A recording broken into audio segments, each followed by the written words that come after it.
Selamat pagi pemirsa, apa kabar Anda hari ini? Bersama saya Puji Lestari, inilah kabar Indonesia.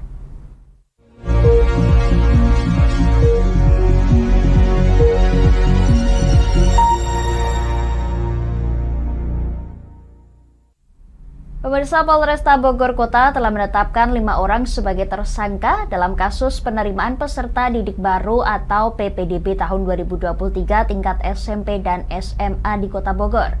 Kelima tersangka berinisial SR, AS, ME, BS, dan MS telah memalsukan kartu keluarga calon peserta agar lolos dalam sistem zonasi. Penanganan masalah penemuan barang bukti, kita lakukan Polresta Bogor Kota telah menetapkan 5 orang tersangka dalam kasus penerimaan peserta didik baru jalur zonasi tahun 2023 tingkat SMP dan SMA di Kota Bogor. Kelima tersangka berinisial SR, AS, ME, BS, dan MS.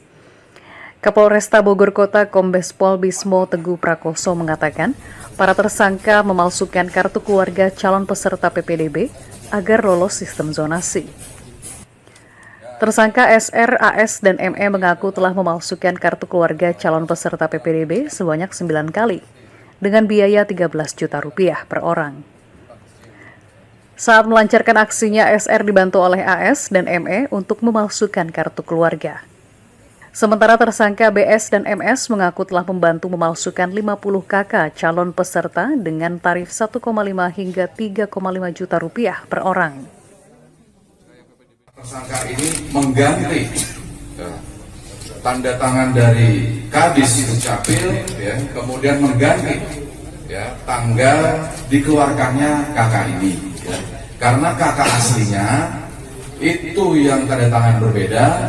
Kemudian tanggalnya juga belum memenuhi syarat dari masuknya kartu keluarga ini untuk dimasukkan dalam aplikasi PPDB. Sejumlah barang bukti berupa berkas kartu keluarga palsu hingga transaksi transfer uang tunai milik tersangka diamankan. Atas perbuatannya, para pelaku dijerat pasal 55 ayat 1 KUHP dengan ancaman hukuman penjara paling lama 7 tahun penjara. Pemirsa, dalam kunjungan kerjanya di Universitas Aisyah Yogyakarta, Kapolri Jenderal Polistio Sigit Prabowo menyampaikan kuliah kebangsaan bertemakan generasi berkemajuan dalam perspektif keamanan berbangsa dan bernegara, di mana ia menyampaikan bahwa pengamanan di pemilu 2024 akan lebih berat.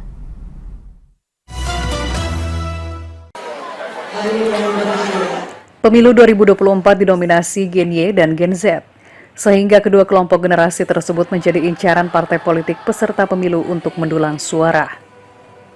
Di sisi lain, kedua generasi itu harus menggunakan hak pilihnya guna menentukan nasib Indonesia selama 5 tahun ke depan. Hal itu disampaikan Kapolri Jenderal Polisi Listio Sigit Prabowo saat menyampaikan kuliah kebangsaan kepada 2.500 mahasiswa baru Universitas Aisyah Yogyakarta pada 29 September. Dalam kuliah bertema generasi berkemajuan dalam perspektif keamanan berbangsa bernegara itu, dia pun meminta agar seluruh elemen masyarakat menjaga persatuan dan kesatuan selama berjalannya proses pemilu 2024. Mengingat dalam tahapan pemilu 2019 lalu, terjadi polarisasi karena perbedaan pilihan politik. Dia juga menyebut pengamanan tahapan pemilu 2024 lebih berat dibandingkan dengan pemilu sebelumnya. Mengingat saat ini jumlah provinsi di Indonesia sudah bertambah, dari yang sebelumnya 34 menjadi 38 provinsi. Dan Polri tentunya siap bersama seluruh kekuatan yang kita miliki bekerjasama dengan teman-teman dari TNI dan seluruh stakeholder terkait untuk mengamankan rangkaian kegiatan pemilu. Listio Sigit menambahkan saat ini Indonesia berada di peringkat kelima dari 120 negara paling aman dan tertib dengan nilai 92. Dengan demikian, dia meyakini stabilitas keamanan dan ketertiban masyarakat dalam situasi aman dan terkendali akan terwujud selama tahapan pemilu 2024. Jenderal, Pak Kapolri sebentar. Pemirsa, menjelang pemilu serentak 2024, Dewan Pers berusaha memastikan agar setiap informasi yang disiarkan dan diberitakan sesuai dengan fakta dapat dipertanggungjawabkan dan tidak ada unsur keberpihakan. Oleh karena itu, saat memberi materi di workshop peliputan pemilu di Kota Tarakan, Kalimantan Utara, anggota Dewan Pers Paulus Tri Agung Kristanto menyebut diperlukan kompetensi dan kemampuan mumpuni dari seorang wartawan.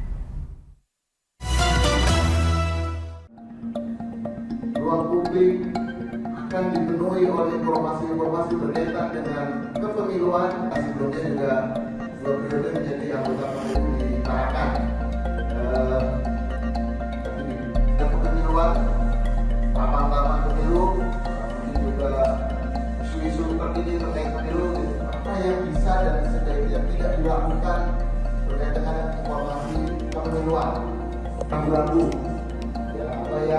Wartawan punya tugas yang tidak ringan untuk membangun kesadaran dalam masyarakat ketika pemilu nanti kita akan memilih pemimpin, kita memilih wakil rakyat, kita memilih tokoh-tokoh kepemimpinan nasional, sehingga media harusnya punya pengetahuan yang memadai yang cukup. Pemirsa, kami akan kembali setelah jeda pariwara berikut ini. Tetap bersama kami di Kabar Indonesia.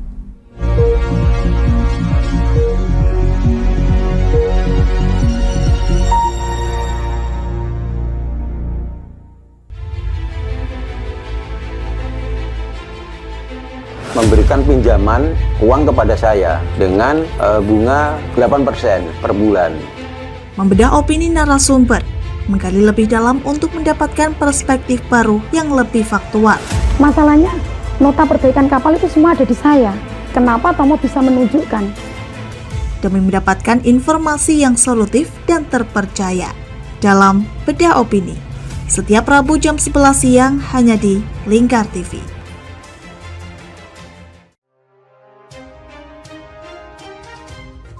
Inilah ketiga anggota komplotan pencuri spesialis pecah kaca mobil setelah melakukan penggelapan 20 sepeda motor dan 2 unit mobil dengan modus retal. Merangkum semua peristiwa sebagai berita yang penuh fakta. Bersama Puji Lestari, saksikan Jateng hari ini setiap Senin hingga Sabtu jam 4 sore hanya di Lingkar TV. Bersama saya Galus Kargnanti dalam Sapa Jateng Lingkar TV. Melintas di daerah Sukolilo dikejar sama petugas bea cukai, ketangkap. Membahas dan menyuguhkan beragam potensi dari berbagai daerah di Jawa Tengah, ditemani narasumber-narasumber handal di bidangnya. Pencegahan dari awal mulai dari perilaku hidup bersih sehatnya juga harus dijaga seperti itu. Kami siap menyapa Anda dalam Sapa Jateng. Setiap Selasa jam 11 siang hanya di Lingkar TV.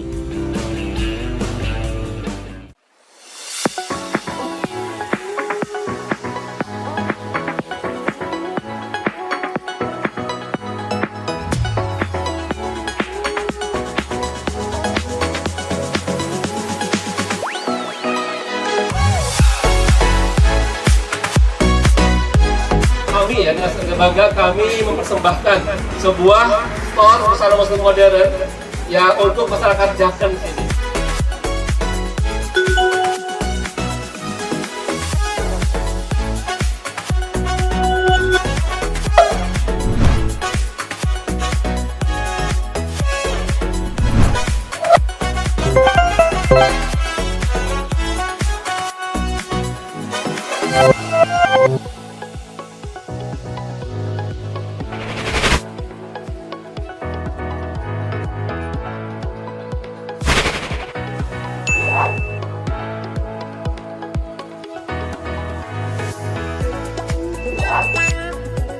Assalamualaikum warahmatullahi wabarakatuh. Saya Dwi Mas Sony Pambudi dari Nibras Corporation mengucapkan selamat dan sukses atas grand opening Nibras House ke-607 yang berlokasi di Kecamatan Jaken, Kabupaten Pati. Mudah-mudahan dengan dibukanya Nibras House ini membawa manfaat yang seluas-luasnya untuk masyarakat Pati dan sekitarnya. Assalamualaikum warahmatullahi wabarakatuh.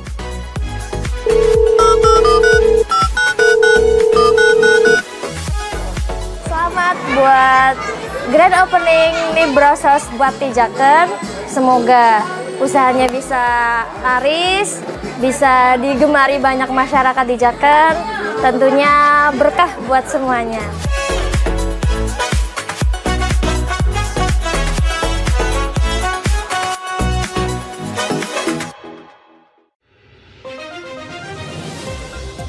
Modus kedua pelaku ini berpura-pura kehabisan bahan bakar kendaraan. Setelah pelaku dibantu, mereka kemudian melakukan kekerasan dan mengambil paksa sepeda motor korban. Saat tiba di lapangan terbang Okbab, rombongan langsung dihadang 5 orang yang mengaku sebagai anggota KKB. Yakni melakukan bujuk rayu kepada korban yang merupakan santriwati pada momen kegiatan belajar mengajar khusus. Menyajikan informasi-informasi hangat dan terpercaya bersama Kabar Indonesia setiap Senin hingga Sabtu jam 7 pagi hanya di Lingkar TV.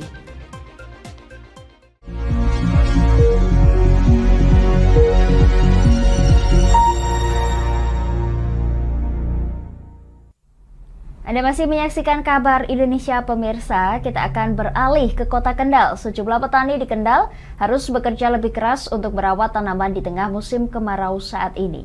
Karena kondisi air sungai yang terbatas, mereka memilih menanam jenis sayuran yang tidak membutuhkan banyak air.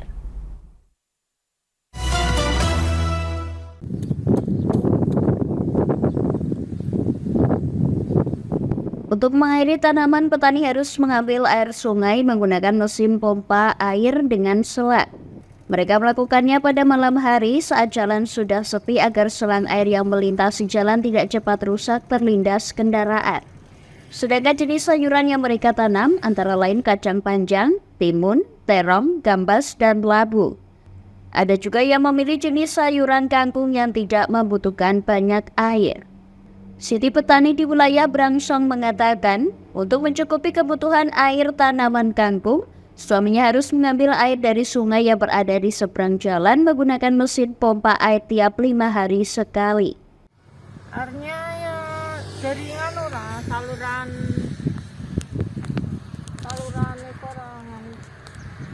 endapan riko. Ambil dari sungai. Iya. Mau gini yo dan di Oh, pakai diesel ya? Diesel. Biasanya berapa hari pakai diesel, Bu? Hal yang sama juga dilakukan oleh Sakit, petani di wilayah Ngampel. Untuk mengairi tanaman timun di sawah, dirinya harus mengambil air dari sungai menggunakan mesin pompa air tiap 5 hari sekali. Dari sungai. Tapi cukup, Pak? Cukup. Jadi walaupun kemarau untuk air nggak masalah? Ya masalah. Nggak masalah ya? Ya. Biasanya airnya dari sungai itu berapa hari sekali, Pak? Seminggu. Tapi cukup untuk pengairan ini ya, Pak? Ya cukup ini Kak.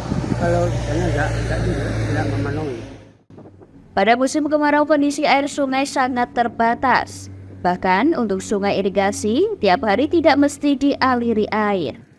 Keterbatasan air sungai yang ada harus bisa dibagi rata sesuai dengan kebutuhan. Dari Kendal, Wahyudi, Lingkar TV melaporkan.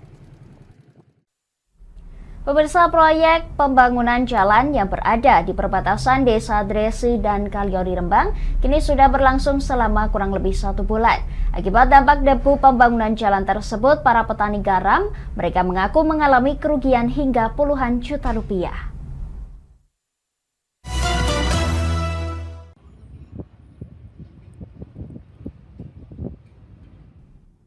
Inilah salah satu tambak garam yang tercemar debu proyek pembangunan jalan. Jika diukur dari timur ke barat, ada sekitar 50 hektar tambak tercemar. Bentuk garam menjadi lembek seperti bubur yang berdampak pada turunnya harga hingga 50%. Imbasnya petani garam harus menelan kerugian hingga puluhan juta rupiah. Beberapa kali mereka memberi peringatan terhadap mandor proyek agar menyiram air 2 kali sehari, namun tak diindahkan. Petani garam pun mengancam akan menggelar aksi jika dalam kurun waktu dekat jika tidak ada tindakan dari penggarap proyek jalan Kaliori Rembang. Petani garam Rasmani dan Mas Kuri mengaku biasanya mereka bisa mendapatkan garam premium. Namun dengan adanya debu pembangunan kualitasnya menjadi KW. Garam yang seharusnya bisa dijual dengan harga Rp1.300 per kilogram Kini hanya mampu dijual Rp1.000 per kilogram, bahkan di bawah Rp1.000 per kilogram.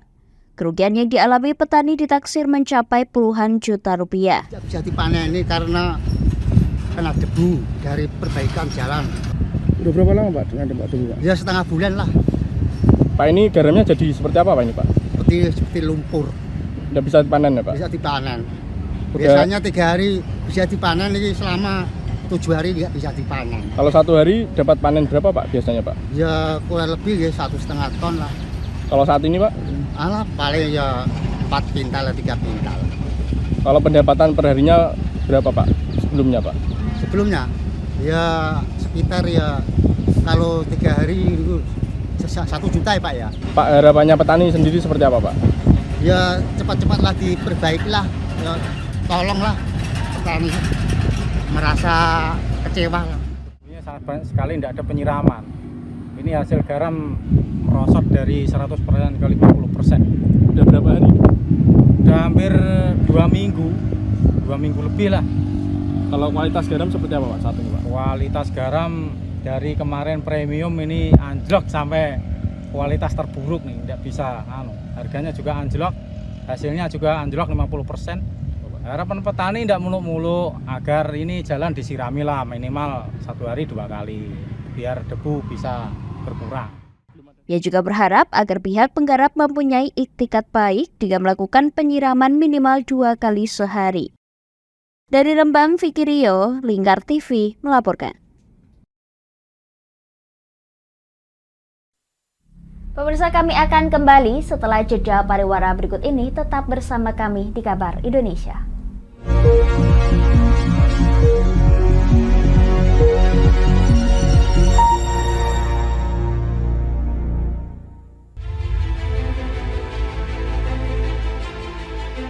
Memberikan pinjaman uang kepada saya dengan bunga 8% per bulan. Membedah opini narasumber, menggali lebih dalam untuk mendapatkan perspektif baru yang lebih faktual. Masalahnya, nota perbaikan kapal itu semua ada di saya. Kenapa Tomo bisa menunjukkan? Demi mendapatkan informasi yang solutif dan terpercaya. Dalam Bedah Opini, setiap Rabu jam 11 siang hanya di Lingkar TV.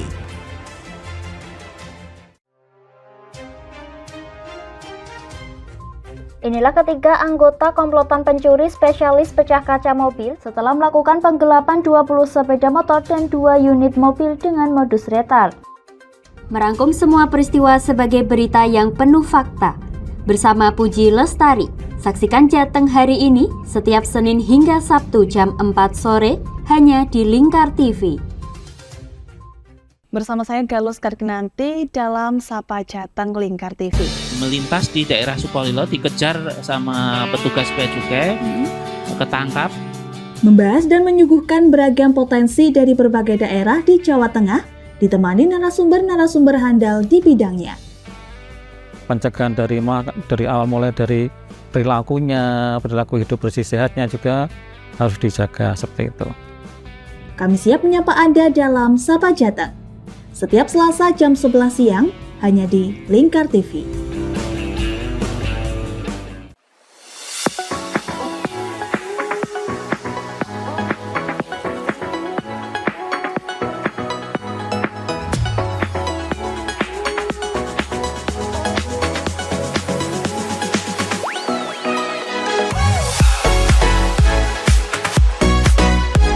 Kami ya dengan bangga kami mempersembahkan sebuah store busana muslim modern yang untuk masyarakat Jateng sini.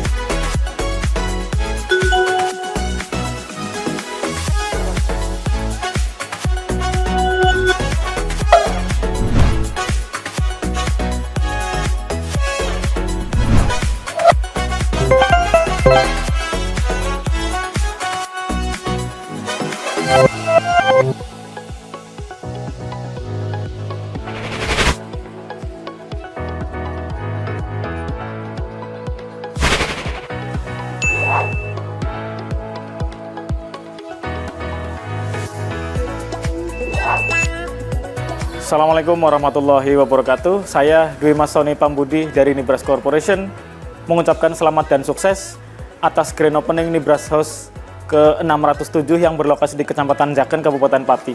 Mudah-mudahan dengan dibukanya Nibras ini membawa manfaat yang seluas-luasnya untuk masyarakat Pati dan sekitarnya. Assalamualaikum warahmatullahi wabarakatuh.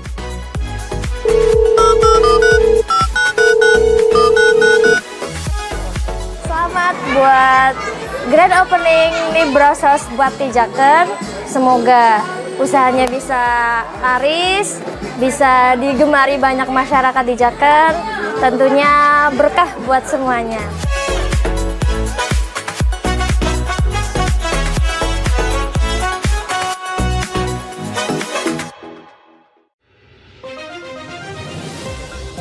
Modus kedua pelaku ini berpura-pura kehabisan bahan bakar kendaraan. Setelah pelaku dibantu, mereka kemudian melakukan kekerasan dan mengambil paksa sepeda motor korban. Saat tiba di lapangan terbang Okbab, rombongan langsung dihadang 5 orang yang mengaku sebagai anggota KKB.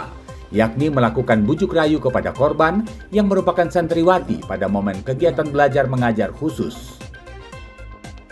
Menyajikan informasi-informasi hangat dan terpercaya bersama Kabar Indonesia setiap Senin hingga Sabtu jam 7 pagi hanya di Lingkar TV.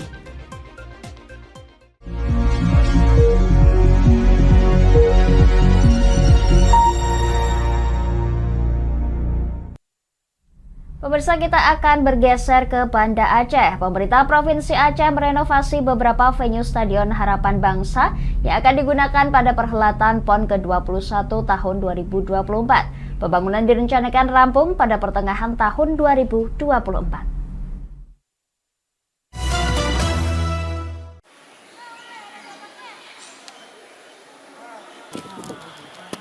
Pemerintah Provinsi Aceh merenovasi sejumlah venue di Stadion Harapan Bangsa yang akan digunakan selama perhelatan PON ke-21 Aceh Sumut 2024. Pihak Pemprov optimis renovasi akan rampung pada pertengahan tahun 2024. Hal ini diungkapkan penjabat Gubernur Aceh Ahmad Marzuki kepada awak media usai rapat paripurna penyampaian APBA Perubahan 2023 Jumat 29 September 2023. Menurutnya, renovasi dilakukan untuk meningkatkan kualitas stadion menjadi arena olahraga berstandar internasional. Di rehab besar di sana, jadi ya karena memang tidak standar kan keamanannya, kemudian yang lain-lain kan tidak standar. Karena untuk rekor PON itu akan jadi rekor internasional. Jadi kolam renang saja tidak boleh selisih 2 cm saja udah tidak sah tuh secara rekor kan. Itu harus dihitung semua, nanti ada technical delegate segala macam, ada ahlinya lah yang mengerjakan. Pak, masih bisa terkejar nggak sih Pak? Ini kan waktu udah nggak lama lagi Pak. Saya yakin kalau pemerintah yang memikirkan kan, pemerintah pusat memikirkan pasti terkejar. Pihak Pemprov Aceh telah merenovasi sebanyak 13 venue yang kesiapannya sudah mencapai 90%. Sedangkan 20 venue lainnya akan segera dibangun oleh Kementerian PUPR termasuk venue utama.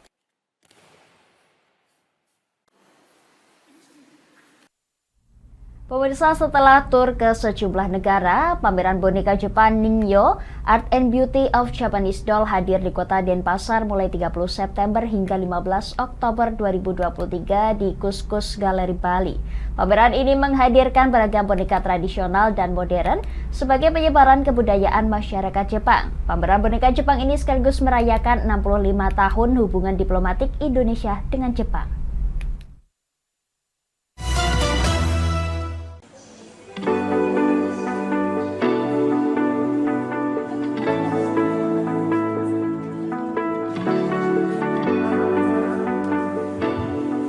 Beragam boneka Jepang mengunjungi Pulau Dewata, tepatnya di Kuskus Galeri, Kota Denpasar, Bali. Boneka-boneka ini dipamerkan dalam pameran Ningyo Art and Beauty of Japanese Dolls yang dibuka pada Jumat malam 29 September bersama Japan Foundation, Konsulat Jenderal Jepang di Bali, dan Kuskus Galeri. Pameran boneka Jepang ini menampilkan beragam karya tradisional, modern, dengan aneka bentuk dan sejarah kebudayaan Jepang. Ningyo, dalam bahasa Jepang secara harafiah memiliki arti suatu benda yang berbentuk seperti manusia. Dalam pameran ini, pengunjung dapat menikmati cerita boneka Jepang dalam 4 babak, yaitu boneka-boneka tradisional untuk mendoakan pertumbuhan anak-anak agar tetap sehat saat memasuki pergantian musim. Pada babak kedua, menampilkan boneka sebagai sebuah karya seni berbahan kayu dibalut kimono dan biasanya dijadikan hadiah pada sebuah perayaan. Memasuki babak ketiga, yaitu boneka-boneka yang menjadi bagian dari kesenian masyarakat. Seperti boneka Takasaki Daruma yang dibuat dari bahan kertas. Kemudian pameran pada babak keempat menampilkan penyebaran kebudayaan boneka di Jepang, di mana boneka yang dipamerkan adalah boneka kekinian, seperti yang menggambarkan tokoh anime maupun manga. Untuk memperkenalkan keberagaman dan kekayaan budaya boneka di Jepang, dan bagaimana budaya boneka berkembang dari boneka-boneka yang dipakai untuk berdoa kebutuhan anak-anak sampai berkembang boneka yang dinikmati sebagai hiburan atau benda-benda seni. Kita sangat senang bisa memperkenalkan budaya Jepang di Bali, sehingga kita bisa saling belajar, saling memahami, saling menginspirasi. Pameran boneka Ningyo akan berlangsung selama 2 pekan di Kuskus Gallery mulai 30 September hingga 15 Oktober mendatang dan dibuka untuk umum tanpa dikenakan biaya. Boneka dari negeri Sakura ini merupakan bagian dari pameran keliling ke sejumlah negara yang menghadirkan 67 boneka beragam bentuk. Pameran Ningyo Art and Beauty of Japanese Dolls di Indonesia sekaligus merayakan 65 tahun hubungan diplomatik Indonesia dan Jepang dan diharapkan dapat menjadi daya tarik budaya Jepang bagi masyarakat di tanah air.